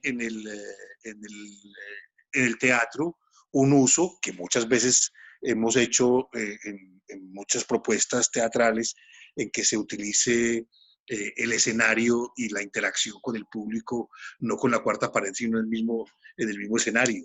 Es decir, el ir a espacios no convencionales, tipo escenarios naturales, el teatro que se hace uno a uno, algo como lo que hacía Enrique Vargas, por ejemplo. Es decir, no necesariamente el teatro es la convención que tenemos, ese espacio ritual, muchas veces patrimonial e intocable, sino que pensamos que el teatro puede tener otras manifestaciones y otras formas, no necesariamente la sala convencional. En Colombia, que tenemos un gran movimiento de salas independientes a lo largo del país, que realmente tienen imaginación para generar y acotar espacios, casas viejas que se adecúan y en general la creación nacional tiene cosas muy, muy interesantes. Desde luego, aparecerán muchos problemas típicos de la distancia ya no social, sino escénica, y resulta que es que a nosotros, como gente del teatro, como gente de la escena, nos hace falta en general en las artes la respiración, sentir que la cuarta pared no es una pantalla, sino que al otro lado, en esa oscuridad resplandeciente que hay en la sala, hay un espectador que respira y que esperamos que esté respirando con nuestro aire. Entonces, ese encuentro es el que necesitamos. Por lo tanto, mi premisa es que no debemos limitarnos a las salas, entonces no es pensar cómo abrimos el Teatro Municipal de Cali o el Jorge Isaacs, y entonces si levantamos butacas, si Tongo le da borondongo, si le ponemos cartoncitos y la gente simula estar ahí. Alguien hacía un chiste, no recuerdo quién, de algún colega director de un festival que decía que hemos dormido en tantos teatros del mundo, entonces probablemente tengamos a un señor dormido en medio de los espectadores, de esos de plástico. En realidad, esas escenografías del espectador pueden también ser, pero lo más importante desde mi punto de vista no es el recipiente, sino lo que se va a contar, lo que se va a narrar, cómo se va a narrar, cómo encontrar nuevas narrativas. Y desde luego, esta virtualidad y este proceso de transformación digital nos conducirá también a nuevas formas de relacionamiento con la escena, probablemente en los mismos teatros. Ya conozco experimentos de gente que hace teatro por WhatsApp. En Colombia, un muchacho, un joven director bogotano, Daniel Calderón, lo hace. En Argentina vi una experiencia. Acabo de visitar una de un inglés. Es decir, empiezan a tener creatividad y a hacer algo llamado teatro Esa cosa vaga llamada teatro, que desde mi punto de vista tiene que ver con la presencialidad. Yo necesito sentir al actor, yo necesito sentir ese momento único e irrepetible que me conecta con una obra. Probablemente lo que ocurra a través de una pantalla también sea un hecho escénico, pero es un hecho otro. ¿Cómo denominarlo? ¿Cómo descubrirlo? ¿Cómo describirlo? Es otra cosa, porque la pantalla ya no significa solo una cuarta pared, sino como 1000 paredes. Claro, claro. 1000 paredes para ti. Es decir, asirla, descubrirla, transformarla, es el rol del creador y es para hacia donde debemos apuntar. ¿Cómo apropiarnos de estos elementos simbólicos en unas plataformas y en unos desarrollos, en unas interfaces que generen un diálogo fluido entre lo escénico y lo virtual? Mariana, José, los espectadores también están, los asistentes al chat están hablando si habría que hacer más, digamos, de alguna manera, encuestas de consumo cultural para las poblaciones a través de redes sociales, etcétera, etcétera, para estudiar un poco más la configuración de esos festivales con respecto a los espectadores. No sé si ustedes tienen experiencias al respecto. Prende, Miguel. José Miguel, eso es. Bueno, la tecnología a veces se revela. Me parece todo lo que sea una evaluación y por suerte la tecnología nos permite realizarla respecto de, bueno, cuáles pueden ser los comportamientos de los espectadores, me parece que es una buena herramienta. No la hemos planteado aún porque estamos atendiendo urgencias y emergencias de otro carácter. Entre las muchas cosas que se dijeron, quería comentar, porque lo mencionó Octavio, en Uruguay la experiencia del autocine comenzó la semana pasada. Yo fui espectador de la primera sección, o sea que hay como un movimiento, y creo que como también Octavio comentó muchas experiencias de esas nuevas formas de hacer teatro. Yo recuerdo una experiencia de Matías Umpierres, que es un artista entre uruguayo y argentino que vive en España y que hizo una experiencia que se llama Teatro Solo, ¿no? Donde un espectador se encuentra con un actor y hace un recorrido urbano, lo hizo en varias ciudades.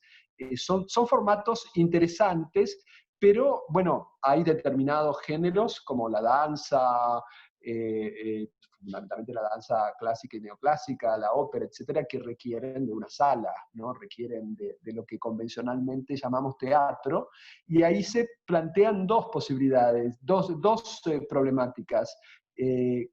¿Cuál es el protocolo, que palabra que se ha puesto de moda ahora, ¿no? Para mencionar diferentes cosas, el protocolo sanitario para proteger al público, que es lo que más se ha difundido, ¿no? Hemos visto las fotos de la Berlin Ensemble y, bueno, los tercios de España abriendo con diferentes aforos a partir del tiempo. Y hay otro tema que es muy relevante, que es cuál es el protocolo, cuál es el sistema de protección de los artistas que están en el escenario, ¿no? Claro. O sea, cómo montamos el Lago de los Cisnes, cómo montamos cualquier ópera, cómo hacemos que un coro o una orquesta sinfónica con vientos y necesidad de no poder distanciarse pueda respetar las nuevas reglas sanitarias y al mismo tiempo producir su arte. Yo creo que es un gran desafío a la imaginación. Me parece que resolver la cuestión de cómo los espectadores pueden distribuirse en una sala convencional es bastante posible. El tema de los artistas presenta dificultades respecto a cuál disciplina y cuál es el volumen del espectáculo que nos estamos planteando, y las nuevas modalidades que además han surgido, siguen apareciendo y posiblemente desafíen a los artistas en el futuro inmediato para poder mantener su creación y su vinculación con el público en forma estable. Todos los que sean relevamientos, encuestas, sistemas de opinión, digamos, de pulso de la opinión pública respecto de los festivales y de la asistencia a espectáculos son instrumentos que indudablemente nos van a servir para aplicar alternativas que inviten a la gente a volver al disfrute de las artes escénicas, no a través de las pantallas de reproducción, sino a través del espectáculo vivencial, que es insustituible. Bueno, mire, ya el tiempo se va un poco yendo. Algunas preguntas importantes porque ustedes hacen convocatorias. En las convocatorias ustedes han tenido que modificarlas, por ejemplo, no sé, pensar cosas también, digamos, ustedes están en toda esta cosa de Iberescena, de las convocatorias internacionales. Yo quisiera preguntarle, por ejemplo, si ustedes ven espectáculos donde la gente esté muy juntica, ya lo que venías hablando, José Miguel, y es mejor no tener un espectáculo donde Romeo bese a Julieta, sino uno que estén alejaditos, etcétera, etcétera. ¿Qué ha cambiado en las convocatorias de Iberescena, de sus festivales, frente a esta coyuntura? Mariana, Jorge, Octavio, no sé.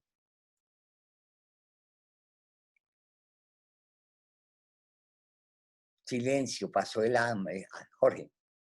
Bueno, las convocatorias en Colombia sí cambiaron sus términos para pasar a la virtualidad, evidentemente.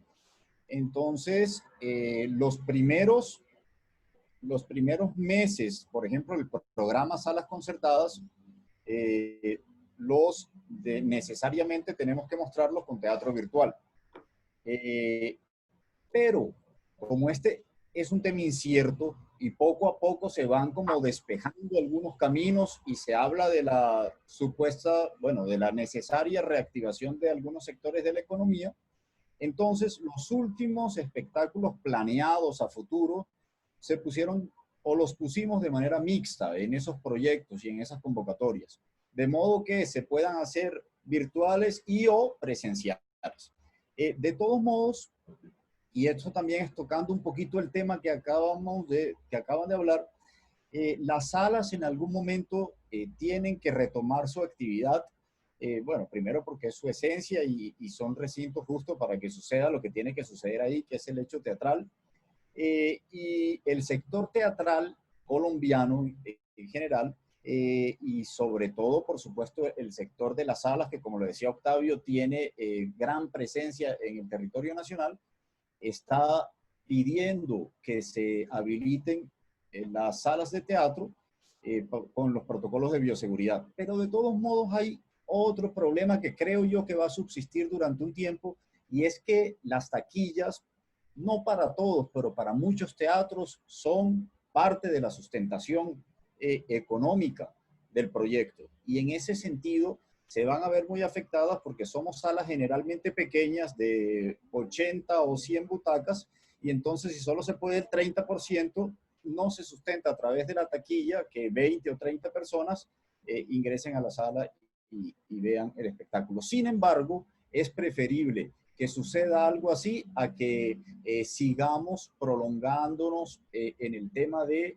no habilitar los espacios escénicos, como se ha hecho, por ejemplo, con los gimnasios, que ya pueden, con ciertas medidas de distanciamiento y de bioseguridad, asistir a una actividad que realmente es física y que requiere algunos protocolos. Hay una pregunta muy interesante en este momento en el chat, que es cómo construir estrategias colectivas que permitan a los festivales, gremios, sector cultural y artístico del país generar una gran movida que permita llamar la atención del gobierno nacional, yo diría, y de la sociedad, para exigir recursos que garanticen la existencia de espacios, procesos y festivales. ¿Cómo generamos esa gran movida? Ya que pues en estas estamos. Mariana, Octavio. Desde Bueno, mi punto de... Perdón, perdona, Mariana, tú. No, vas, Octavio, tú. No, tú, por favor. No, yo creo que sin duda en estos casos la unidad es el factor determinante para que esto pueda ser posible y que todos nos demos cuenta de la importancia de todas estas organizaciones. A nivel de festivales, y Octavio lo sabe mucho mejor que yo, hay unas redes que, por cierto, estoy dentro de tu red, ¿eh? Octavio, cuenta conmigo ya. Que sin duda son indispensables para esto. Y lo que yo también creo y estoy convencida de eso, y es lo que he dicho en repetidas ocasiones, que para que esto pueda permanecer tenemos que salir como comunidad. Un festival no se hace solo con el comité organizador, ¿no? Yo creo que es la sociedad, los medios de comunicación, los mismos artistas, tenemos que estar unidos porque sin duda estas organizaciones lo necesitamos, pero no podemos salir solos, tenemos que salir en comunidad. En el caso del festival, lo he dicho también muchas veces, del Cervantino, pues necesitamos de los prestadores de servicios, de los hoteleros, de los restauranteros, de turismo, de gobierno del estado, de municipio, todos unidos, salir al mismo tiempo empujando un barco. Y en el caso de que sea a nivel internacional, pues unidad. O sea, tenemos que defender estas instituciones y estos eventos que son sin duda un derecho, ¿no? Un derecho de todos los seres humanos, y yo creo que la respuesta es esa, unidad, que estemos comunicados, que la comunicación es indispensable. A mí me da mucho gusto estar con tantos colegas y agradezco a Mario la recomendación para estar en este panel, porque además eso también permite que haya una extensión de todas nuestras organizaciones y de un intercambio, ¿no? de puntos de vista. Entonces, unámonos, unámonos para hacer esto más fuerte y que todos estos eventos y festivales y las instituciones culturales permanezcan. Octavio.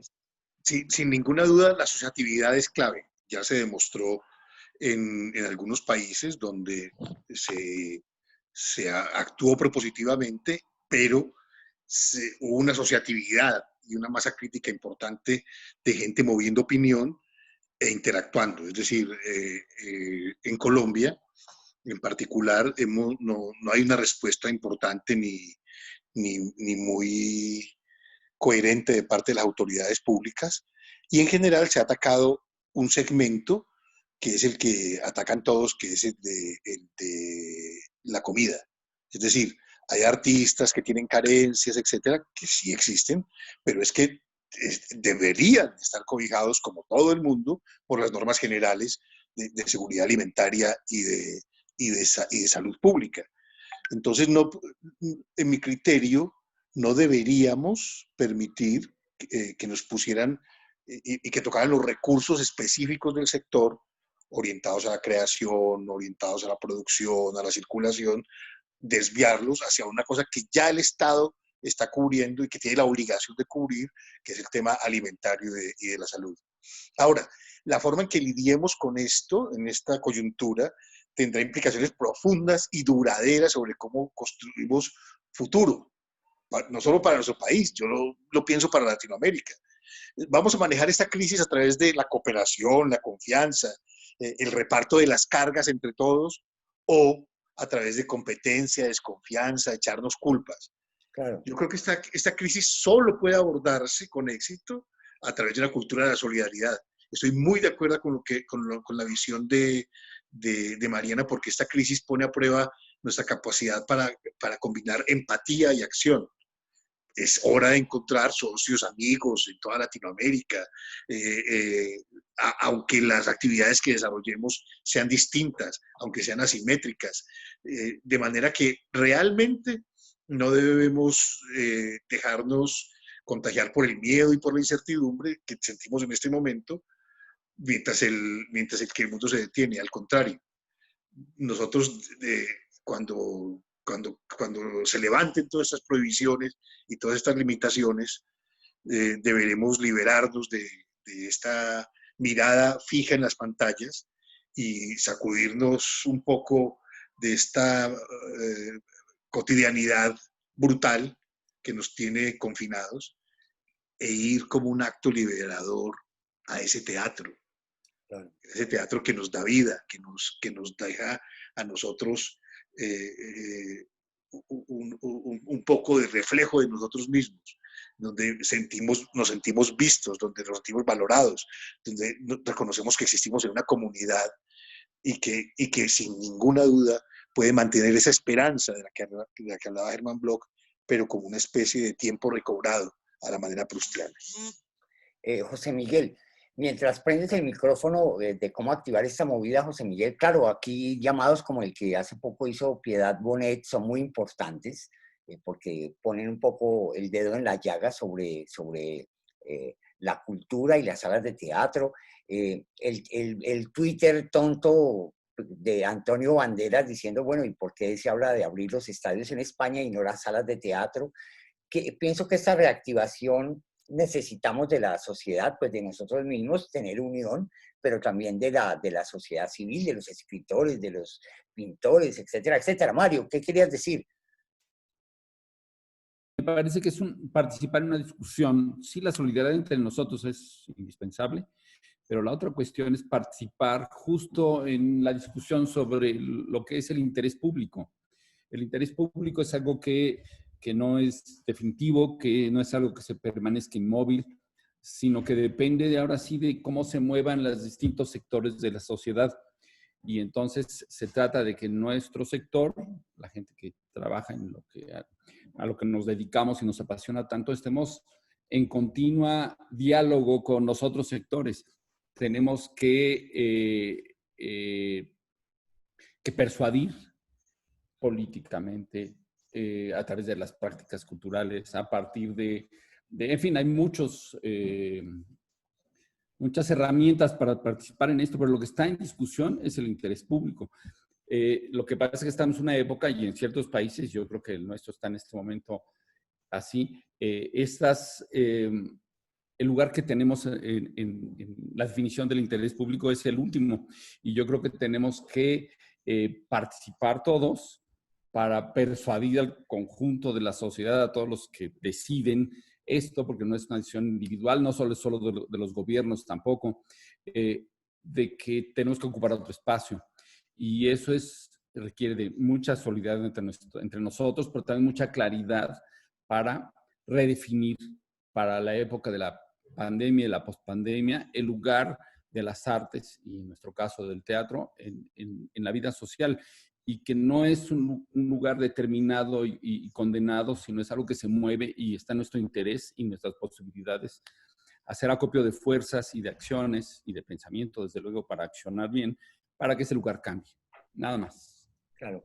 José Miguel, propuestas finales de cómo nos movemos. Jorge, vaya preparando las suyas para salir de esto lo mejor posible. Bueno, yo creo que toda esta situación tan excepcional y que que ha paralizado la actividad escénica en estos meses, ha puesto también en evidencia que los bienes culturales y las actividades artísticas y culturales son esenciales. Son tan esenciales como los elementos, como los bienes alimentarios y de salubridad. No podemos ni siquiera pensar, deberíamos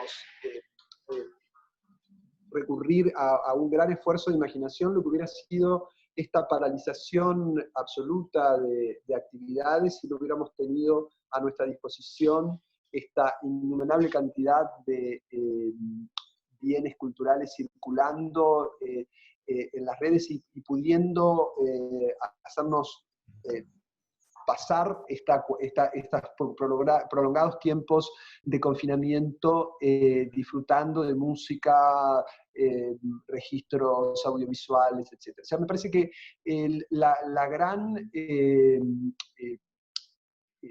consecuencia que para el mundo de la cultura trae esta crisis es que puso en el centro de escena la esencialidad que tiene la cultura para la vida humana. Por lo tanto, si esto lo sabemos ratificar y enfatizar todos los sectores en forma asociativa, como ya lo dijeron Mariana y Octavio. No voy a insistir. Obviamente la cooperación internacional y el realizar alianzas, creo que podemos impactar, que se puede advertir la necesidad de crear mecanismos de protección y de fomento que le den a la actividad cultural una posibilidad y una perdurabilidad durante una cotidianeidad más o menos conocida, y también frente a situaciones excepcionales. Junto con la esencialidad de la actividad cultural también se demostró la precariedad, ¿no? O sea, que es una actividad que aún en los países con mayor desarrollo económico tiene niveles de protección inferiores a los de otras actividades humanas. Así que, por lo tanto, también merecen una regulación legislativa y una atención por parte de las políticas públicas especiales para evitar que estas crisis y estas alternativas extraordinarias impacten negativamente sobre su desarrollo. Jorge Sabarain, que un mensaje final ya un poco para cómo salimos de esto lo mejor posible. Me sumo a las palabras de José Miguel, totalmente, estoy de acuerdo. Esto nos ha enseñado, ha descubierto que el papel de las artes y la cultura en el mundo, y ha visibilizado también las necesidades que tenemos frente al sector. Por ejemplo, una de ellas es la urgente necesidad de hacer diagnósticos, cartografías, conocimiento real del estado de nuestro sector en Colombia y en el mundo, saber quiénes somos, porque en estos momentos en los que tenemos que tomar acciones en favor de las necesidades que se están presentando, necesitamos saber quiénes somos. Entonces, ese tipo de acciones deben tomarse, y además de eso, me adhiero completamente a la idea de unirnos como una gran, no sé, confederación de festivales y seguir sacando adelante nuestras programaciones desde nuestro sitio por el momento. Ok, en todo este aspecto yo lamento mucho que, por ejemplo, en esta reunión he tratado de invitar a economistas, a politólogos, a juristas, a gente de la sociedad civil que opine sobre el teatro, pero es muy difícil. La gente dice, uy, no, yo no me voy a meter en una mesa redonda sobre el teatro, eso es muy específico, pero vamos a tratar de hacerla. Les agradezco mucho su presencia, señores de festivales, Mariana, José Miguel, Octavio, Jorge Sabarain, muchas gracias, maestro Mario Espinosa. El próximo viernes vamos a tener un encuentro crítico sobre la crítica. Entonces va a estar el maestro Dubati, Alberto Sanabria, va a estar otra especialista mexicana, y vamos a hacer después un encuentro sobre Santiago García, con la presencia de Patricia Ariza y todo el combo de la Candelaria, y finalmente un encuentro sobre la danza, con la presencia de Álvaro Restrepo y otros bailarines muy importantes. Entonces, pues les agradezco, señores, su presencia. La idea de estos espacios es estar vivos, difundir ideas, situaciones, y que los festivales que ustedes conducen prevalezcan y que sus programaciones sean muy atractivas. Entonces, muchísimas gracias. Ahí quedaremos en YouTube para que nos vean. Ok, muy amables. Gracias. Chao, chao, Mariana, José Miguel, Octavio, muchas gracias. Jorge Sabarain, chao, chao. Mario. Chao a todos. Qué gusto verlos. Gracias. Abrazos para todos. Aunque sea virtualmente, eso. Chao, chao. Gracias, muchas gracias. Ok, espérate, tenía por aquí